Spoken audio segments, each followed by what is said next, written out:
నమస్కారం. తెలుగు మీనింగ్ ఛానల్‌కు స్వాగతం. ఈ వీడియో లెసన్ 41లో మనం డైలీ లైఫ్‌లో ఉపయోగించే 20 ముఖ్యమైన ఇంగ్లీష్ పదాలను, వాటి అర్థాలు మరియు ఉదాహరణలతో నేర్చుకుందాం. ఇంగ్లీష్‌ను సులభంగా నేర్చుకోవడానికి ఈ క్లాస్‌ను చివరి వరకు చూడండి. Let's start. హెన్. హెన్‌ని తెలుగులో కోడి అని అంటాం. The hen laid an egg. The hen laid an egg. కోడి గుడ్డు పెట్టింది. A hen is walking in the yard. A hen is walking in the yard. ఇంటి ఆవరణలో కోడి నడుస్తోంది.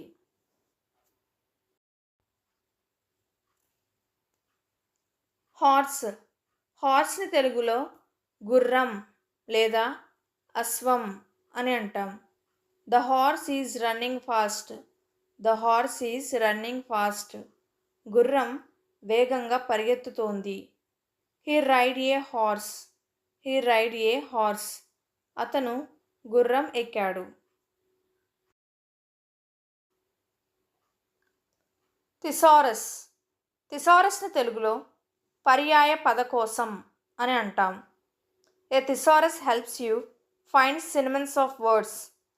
A thesaurus helps you find synonyms of words. పర్యాయ పదకోశం పదాల పర్యాయాలను కనుగొనడంలో సహాయపడుతుంది. I used a thesaurus to improve my writing.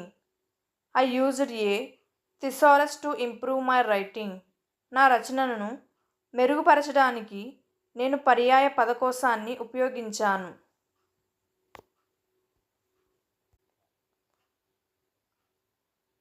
High. హైని తెలుగులో ఎత్తు లేదా ఎక్కువ అని అంటాం. That mountain is very high.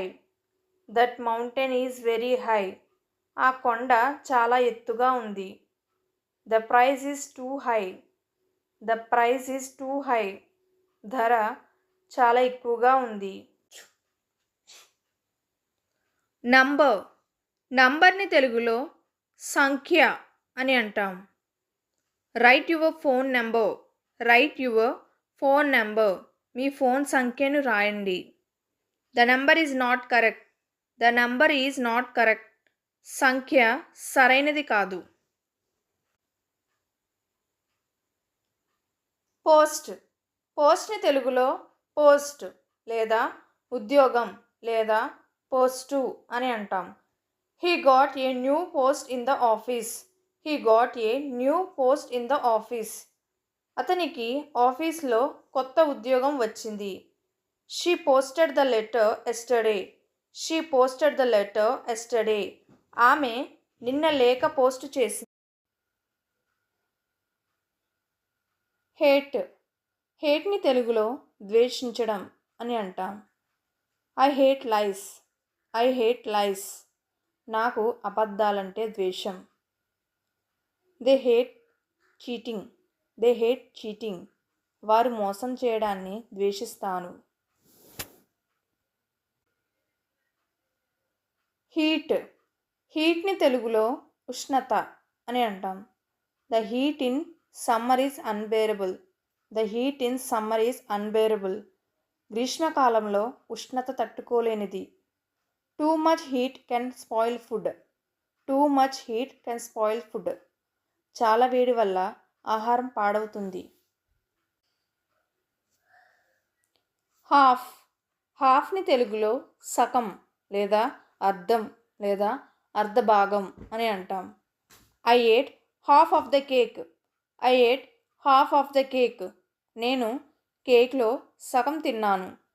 Half the class was absent. Half the class was absent. క్లాస్లో సగం మంది రాలేదు. గ్రూప్. గ్రూప్ని తెలుగులో గుంపు లేదా సమూహం అని అంటాం. They are working in a group. They are working in a group. వారు గుంపుగా పనిచేస్తున్నారు. A group of children went to the zoo. A group of children went to the zoo. ఒక గుంపు పిల్లలు జూకి వెళ్ళారు. హ్యాండ్. హ్యాండ్ని తెలుగులో చేతి అని అంటాం. She raised her hand to ask a question. She raised her hand to ask a question. ఆమె ప్రశ్న అడగడానికి చేతిని పైకెత్తింది. Wash your hands before eating. Wash your hands before eating. తినే ముందు చేతులు కడుగు. గ్రో. గ్రోని తెలుగులో పెరగడం అని అంటాం. Plants need sunlight to grow. Plants need sunlight to grow. మొక్కలు పెరగడానికి సూర్యకాంతి అవసరం. Children grow fast at a young age. Children grow fast at a young age. పిల్లలు చిన్న వయసులో వేగంగా పెరుగుతారు. గ్లాస్. గ్లాస్ని తెలుగులో గాజు లేదా గ్లాస్ అని అంటాం. She drink a glass of milk. She drink a glass of milk. ఆమె ఒక గ్లాస్ పాలు తాగింది. Be careful with the glass bottle. Be careful with the glass bottle. గాజు సీసాతో జాగ్రత్త. గ్రాస్. గ్రాస్ని తెలుగులో గడ్డి అని అంటాం. The buffalo is eating grass. The buffalo is eating grass. ఆ గేదె గడ్డి తింటోంది. Children are playing on the gross.